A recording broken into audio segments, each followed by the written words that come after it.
Assalamualaikum warahmatullahi wabarakatuh. Innal hamdalillah nahmaduhu wa nasta'inuhu wa nastaghfiruh wa na'udzu billahi min shururi anfusina wa min sayyiati a'malina. May yahdihillahu fala mudhillalah wa may yudlilhu fala hadiyalah. Asyhadu an la ilaha illallah wahdahu la syarikalah wa asyhadu anna Muhammadan abduhu wa rasuluh alladzi la nabiyya ba'dah. Allahumma shalli ala sayyidina Muhammad wa ala ali sayyidina Muhammad. Amma ba'du, faqad qala Allah Ta'ala fi kitabihil karim wa huwa asdaqul qailin. A'udzu billahi minasy syaithanir rajim. Bismillahirrahmanirrahim. Walau anna ahlal qura amanu wattaqau lafatahna 'alaihim barakatim minas sama'i wal ardh wala in kadzabu fa akhadnahum bima kanu yaksibun. Shadaqallahul azim. Segala puji milik Allah Subhanahu wa Ta'ala. Salawat dan salam kita limpah curahkan kepada baginda tercinta, yakni Habibana wa Nabiyana Muhammad Sallallahu Alaihi Wasallam. Kepada keluarganya, kepada para sahabatnya, kepada para tabi'in tabi'ahum, dan sampailah kepada kita semua sebagai umatnya yang mudah-mudahan selalu mengikuti jejak langkahnya sampai akhir zaman. Anak-anakku sekalian, siswa-siswi SMK Bina Putra Nusantara Kota Tasikmalaya, kelas 12. Alhamdulillah wa syukru ala ni'amillah. Tak terasa kita sudah menginjak ke kelas 12. Perasaan baru kemarin kita sama-sama di kelas 10. Hari ini kita sudah kelas 12 dan di penghujung pembelajaran di sekolah kita SMK Bina Putra Nusantara. Pada kegiatan pembelajaran kali ini, walaupun di situasi pandemi COVID-19 kita tidak bisa bertatap muka, tapi dengan kegiatan seperti ini, dengan kegiatan pembelajaran dalam jaringan ini, mudah-mudahan tetap semangat dalam pembelajarannya dan mudah-mudahan pada masa pandemi COVID-19 ini, Allah memberikan hikmah yang terbaik bagi kita semua. Amin. Ya Allah, ya Rabbal Alamin. Anak-anakku sekalian, untuk efektifnya waktu, kita awali pembelajaran pada kali ini dengan ucapan basmalah bersama-sama. Bismillahirrahmanirrahim.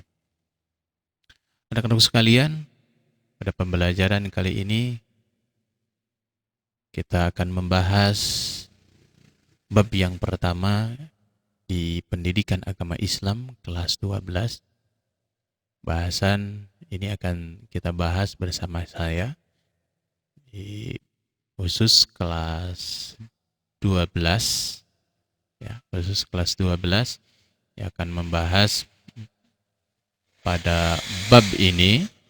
Pada bab ini yang pertama adalah meyakini akan adanya hari akhir atau beriman kepada hari akhir. Dan sesuai dengan buku yang sudah di-share, bahwa bab yang pertama adalah semangat beribadah dengan meyakini hari akhir.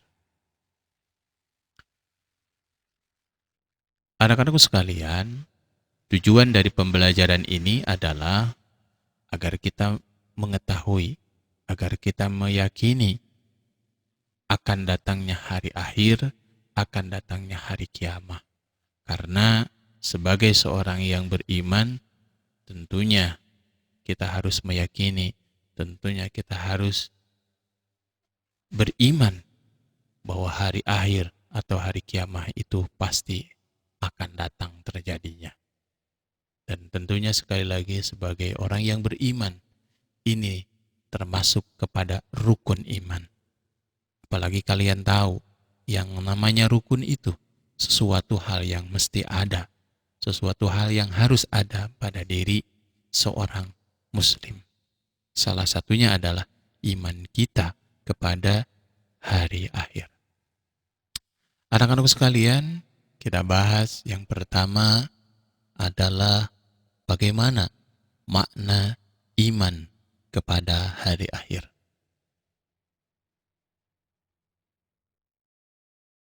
Hari akhir menurut bahasa artinya hari penghabisan. Ini tertuang dalam Al-Quran surat Al-Baqarah ayat 177. A'udzu billahi minasyaitonir rajim. Bismillahirrahmanirrahim. Laisal birra an tuwallu wujuhakum kibalal masyriqi wal maghrib walakinnal birra man amana billahi wal yaumil akhir. Wal yaumil akhir, yakni hari penghabisan. Di dalam Al-Quran surat yang lain, yakni Al-Quran surat Al-Fatihah juga memberikan penjelasan.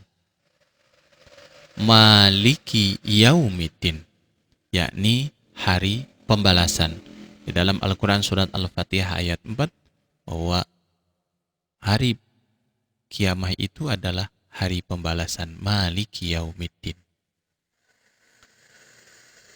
Adapun menurut istilah, hari akhir adalah hari mulai hancurnya alam semesta berikut dengan isinya dan berakhirnya kehidupan semua makhluk Allah Subhanahu wa taala. Hari akhir juga disebut dengan hari kiamah, yaitu hari penegakan hukum Allah Subhanahu wa taala yang seadil-adilnya. Pengadilan Allah lah yang maha adil. Ketika pengadilan di dunia hari ini tidak adil, maka ada pengadilan yang lebih adil, yakni pengadilan Allah nanti di hari kiamat. Selanjutnya anak-anakku sekalian, kebenaran akan datangnya hari akhir dapat kita temukan melalui kajian ayat-ayat Al-Quran, juga dengan ilmu pengetahuan, juga dengan panca indera. Melalui kajian kebenaran adanya hari akhir, kalian dapat menghayati akan nilai-nilai keimanan kepada hari akhir. Sebagaimana Allah telah berfirman di dalam Al-Quran surat Al-Anbiya ayat 97, ayatnya ada di sini, ya, ayatnya ada di sini, dan artinya adalah, dan telah dekatlah kedatangan janji yang benar hari kebangkitan. Maka tiba-tiba terbelaklah mata orang-orang kafir. Mereka berkata, aduhai, celakalah kami. Sesungguhnya kami adalah dalam kelalaian tentang ini. Bahkan kami adalah orang-orang yang zalim. Al-Quran surat Al-Anbiya ayat 97. Kemudian bagaimana hari akhir menurut Al-Quran? Hari akhir atau hari kiamah menurut Al-Quran dapat dibagi menjadi dua, yaitu yang pertama kiamah sugro atau kiamah kecil. Kiamah sugro adalah peristiwa datangnya kematian bagi semua makhluk, termasuk manusia yang bersifat individu. Ini akan terjadi kepada kita semua. Sebagaimana firman Allah Subhanahu wa taala di dalam Al-Quran surat Ali Imran ayat 185. A'udzu billahi minasyaitonir rajim. Bismillahirrahmanirrahim. Kullu nafsin dha'iqatul maut wa innama tuwaffawna ujurakum yaumal qiyamah faman zuhziha 'anil nar wa udkhilal jannah faqad faz wa mal hayatud dunya illa mata'un gurur. Shadaqallahul azim. Kullu nafsin dha'iqatul maut. Tiap-tiap yang berjiwa, tiap-tiap yang bernyawa akan merasakan kematian, akan merasakan mati. Maka setiap manusia, setiap yang bernyawa pasti akan mengalami kematian. Besok, lusa, hari ini tidak ada yang tahu. Yang namanya kematian tidak diberitahukan dahulu. Tidak di WA dulu malaikat Israel kepada kita, tidak. Tetapi yang namanya kematian pasti akan datang tanpa pemberitahuan terlebih dahulu. Yang namanya kematian tidak memandang bulu.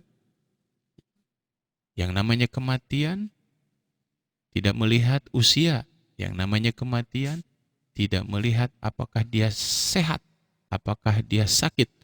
Pasti ketika jatahnya di dunia sudah habis, maka akan dijemput oleh malaikat Israel.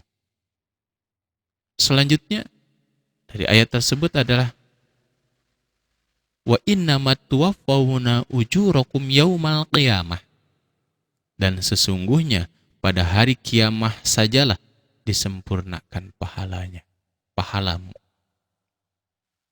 Maka pahala yang kita perbuat hari ini di dunia akan disempurnakan. Baikkah, burukkah, itu nanti akan disempurnakan di hari kiamah. Kebaikan yang kita lakukan hari ini pasti akan kembali kepada diri kita. Keburukan yang kita lakukan hari ini pun sama, akan kembali kepada diri kita semua. Selanjutnya, pamang zuhziha anin nar wa udkhilal jannah faqad faz. Barang siapa dijauhkan dari neraka dan dimasukkan ke dalam surga, maka sungguh ia telah beruntung. Beruntunglah bagi mereka yang oleh Allah dijauhkan dari neraka dan dimasukkan ke surganya. Itulah orang-orang yang beruntung. Mudah-mudahan kita termasuk semuanya yang dijauhkan dari nerakanya Allah dan dimasukkan ke surganya. Amin. Selanjutnya di penghujung ayat ini adalah wa mal hayatud dunya illa mata'ul gurur. Kehidupan dunia tiada lain hanyalah kesenangan yang memperdayakan. Jangan sampai kita diperdaya oleh dunia. Bukan berarti dunia tidak perlu. Dunia itu perlu. Untuk apa? Untuk jembatan. Untuk penyempurnaan ibadah kita.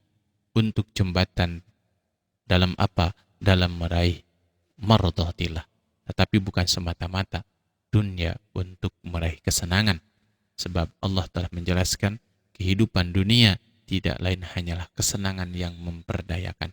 Jangan sampai kita terperdaya dunia, lupa sholat, lupa zakat, lupa sedekah, lupa anak yatim. Gara-gara apa? Gara-gara diperdayai dunia. Na'udzubillahi min dzalik. Anak-anakku sekalian, sebelum terjadinya hari kiamat, mereka yang telah mati mengalami proses awal kehidupan akhirat yang disebut dengan alam barzah. Setelah di alam dunia, maka mereka yang sudah meninggal dunia akan masuk ke alam berikutnya, yakni alam kubur atau alam barzah. Sebagaimana Allah Subhanahu wa taala telah berfirman di dalam Al-Qur'an surah Ar-Rum ayat 55 ayat 56. Kalian bisa buka di Al-Qur'an surat Ar-Rum ayat 55 sampai dengan 56. Yang artinya, dan pada hari terjadi kiamah, bersumpahlah orang-orang yang berdosa. Mereka tidak berdiam dalam kubur, melainkan sesaat saja.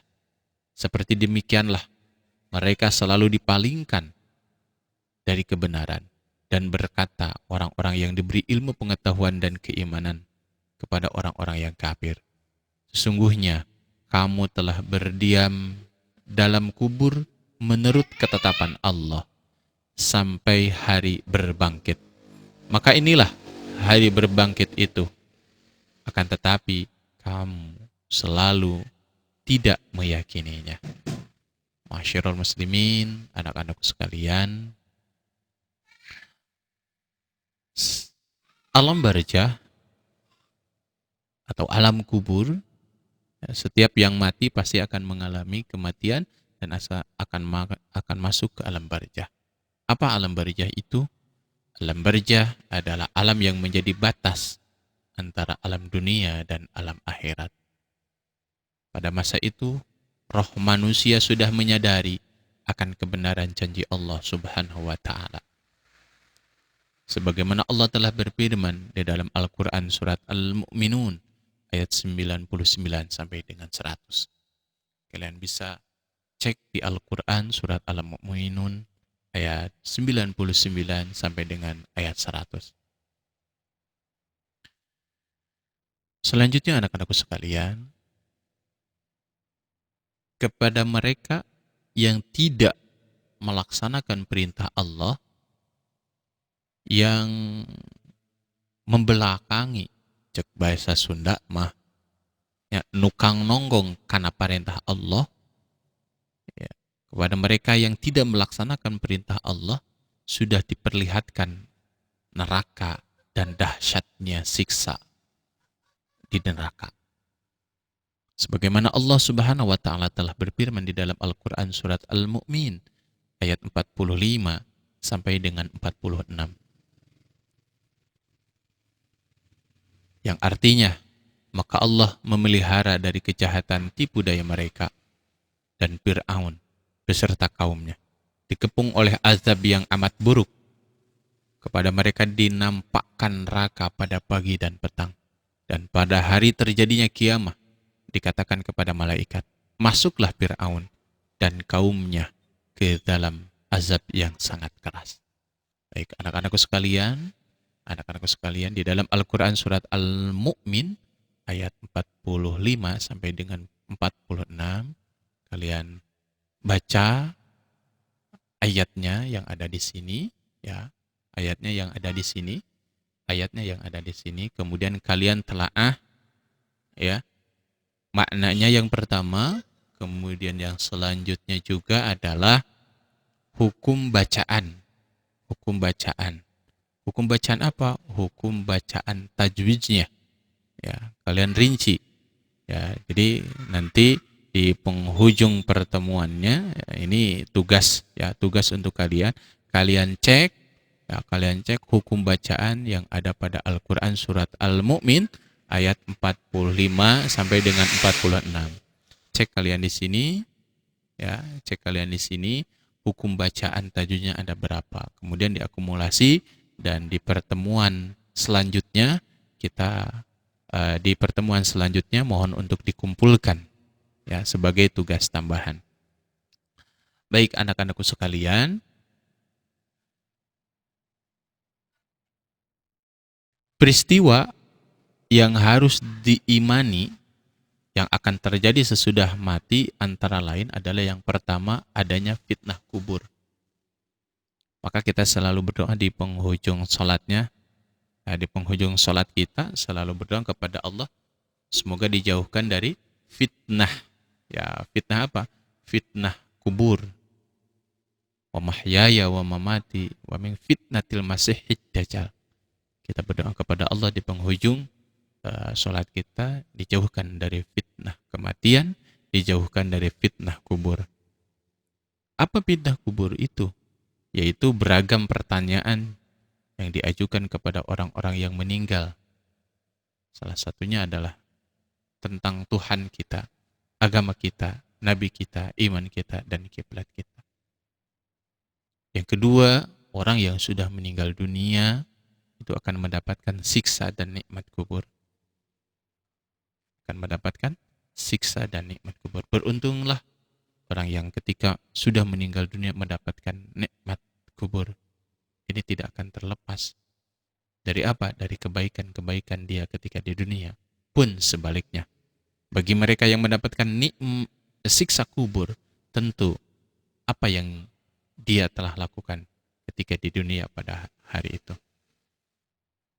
Ya, sebagaimana sebuah keterangan menjelaskan bahwa ketika seseorang yang mendapatkan nikmat kubur, tadi sudah dijelaskan, nikmat kubur, maka setiap pagi dan sore Allah akan memperlihatkan bagaimana nikmat kuburnya. Ya.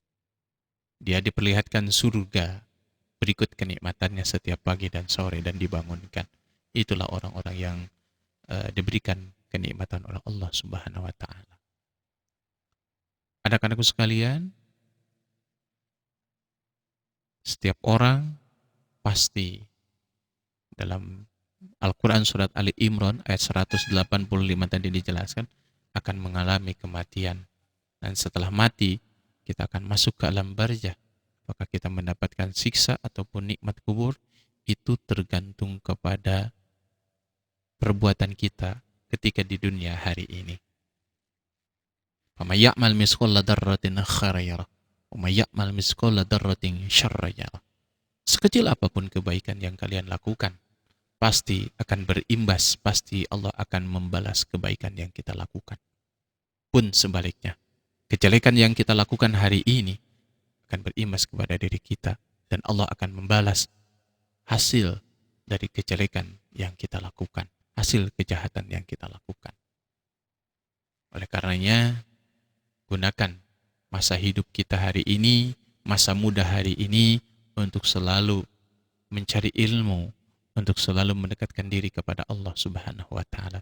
Sebab tugas yang paling utama kita adalah untuk apa? Untuk beribadah kepada Allah Subhanahu wa taala. Sebenarnya Allah telah berfirman, "Wa ma khalaqtul jinna wal insa illa liya'budun." Tidak semata-mata Allah menciptakan kita sebagai manusia, tidak semata-mata Allah menciptakan jin dan manusia kecuali untuk beribadah kepadanya. Bagaimana caranya? Gerak langkah kita bisa bernilai ibadah di hadapan Allah Subhanahu wa taala. Niatkan dari rumah masing-masing, berangkat dari rumah masing-masing ke sekolah kalian untuk apa? Untuk beribadah. Diam kalian di rumah akan bernilai ibadah apabila digunakan untuk yang bermanfaat. Tetapi apabila diam kalian di rumah hanya untuk main, diamnya di rumah kalian untuk bermaksiat, itu jauh tidak bermanfaat.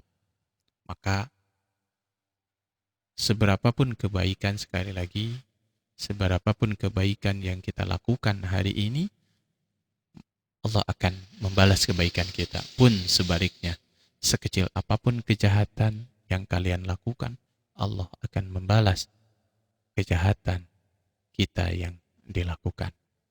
Anak-anakku sekalian,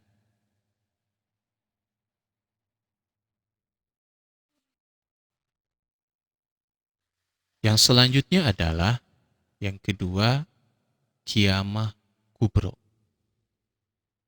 Kiamah kubro atau kiamah besar. Ya, kiamah besar. Peristiwa berakhirnya seluruh kehidupan makhluk dan hancur leburnya alam semesta secara total dan serentak. Itulah kiamat kubro. Proses terjadinya hari kiamat itu dijelaskan oleh Allah Subhanahu wa taala dalam banyak ayat. Salah satunya adalah Al-Quran surat At-Takwir ayat 1 sampai dengan 3. A'udzu billahi minasyaitonir rajim. Bismillahirrahmanirrahim. Idas samsu kuwirat wa idan nujumu kadarat wa idal jibalu suyirat. Artinya, apabila matahari digulung, dan apabila bintang-bintang berjatuhan, dan apabila gunung dihancurkan. Juga dalam Al-Quran surat Al-Jaljalah dijelaskan bagaimana peristiwa terjadinya kiamah dimulai dengan datangnya gempa yang sangat dahsyat. Juga dalam Al-Quran surat Al-Qari'ah dijelaskan bagaimana keadaan manusia bagaikan anai-anai yang bertebaran dan gunung-gunung bagai bulu yang dihambur-hamburkan. Kalian bisa baca telaah di dalam Al-Quran surat Al-Jaljalah, kemudian Al-Quran surat Al-Qari'ah.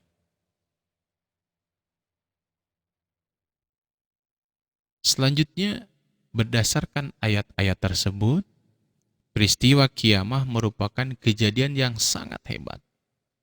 yaitu tatkala malaikat Israfil meniup sangkakala. Kemudian bumi diangkat, gunung-gunung dibenturkan, dan terjadilah kerusakan yang hebat. Langit pecah bergelegar, benda-benda bumi pun bertebaran laksana kabut. Sementara manusia akan kacau balau, kebingungan, hanya Allah Subhanahu wa ta'ala sajalah yang maha kekal. Kita sebagai manusia tidak akan pernah kekal, yang kekal hanya Allah semata. Mudah-mudahan anak-anakku sekalian, ini baru penjelasan tentang bagian-bagiannya saja, bagian kiamahnya, ada kiamah sugro dan kiamah kubro. Nanti penjelasan secara detailnya tentang apa saja yang menjadi tanda-tanda atau ciri-ciri datangnya hari kiamah, insyaallah kita akan bahas di pertemuan selanjutnya. Mudah-mudahan ini menjadi salah satu penyemangat ibadah kita. Penyemangat ibadah kita untuk apa? Untuk terus beribadah kepada Allah. Karena ketika melihat kondisi hari ini, ya, usia bumi hari ini bukan mungkin lagi sudah tua renta, ya, atau mungkin sudah di optamo. Kenapa demikian? Karena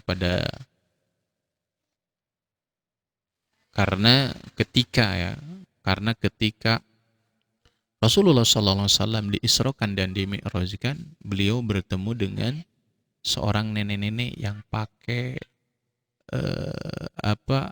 ituk teh, ya, yang pakai, ya, yang sudah bungkuk.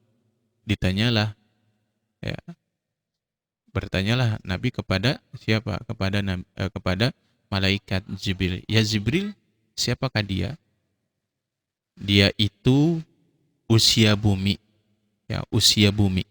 Usia bumi sudah tua renta seperti itu. Apalagi hari ini. Hari ini tinggal kita bagaimana mendekatkan diri sekali lagi kepada Allah Subhanahu wa taala. Kita pasrahkan semuanya kepada Allah Subhanahu wa taala, karena Allah lah yang tahu kapan akan terjadinya hari kiamat. Kita sebagai orang yang beriman, sekali lagi kita wajib yakin bahwa kiamat pasti datang. Adapun waktunya, wallahu alam, Allah yang lebih tahu. Sekali lagi kita sebagai orang yang beriman tetap harus meyakini, tetap harus yakin dan mengimani. Masalah waktu jangan diperdebatkan. Ya, masalah waktu jangan diperdebatkan. Allah memberikan penjelasan seperti ini supaya kita terus beribadah kepadanya, karena tidak ada yang tahu kejadian ini kapan akan datangnya. Itu saja untuk pertemuan hari ini. Untuk pertemuan kali ini, insya Allah di pertemuan yang akan datang, di pertemuan yang kedua, kita akan membahas tentang hari kiamah menurut ilmu pengetahuan. Kemudian kita juga akan membahas tentang bagaimana bukti indrawi terjadi hari akhir, dan apa saja periode-periode hari akhir, dan juga apa yang menjadi tanda-tanda hari akhir. Itu saja yang dapat Bapak sampaikan pada kesempatan kali ini. Mohon maaf atas segala kekurangannya. Yang benarnya dari Allah Subhanahu wa taala, yang salahnya dari kesalahan pribadi saya yang masih banyak kekurangan.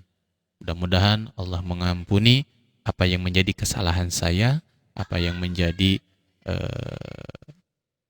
salah ucap saya ketika menyampaikan materi ini. Itu saja yang dapat Bapak sampaikan. Kita akhiri pertemuan kali ini dengan ucapan hamdalah bersama-sama. Alhamdulillahirabbil alamin. Terima kasih. Wassalamualaikum warahmatullahi wabarakatuh.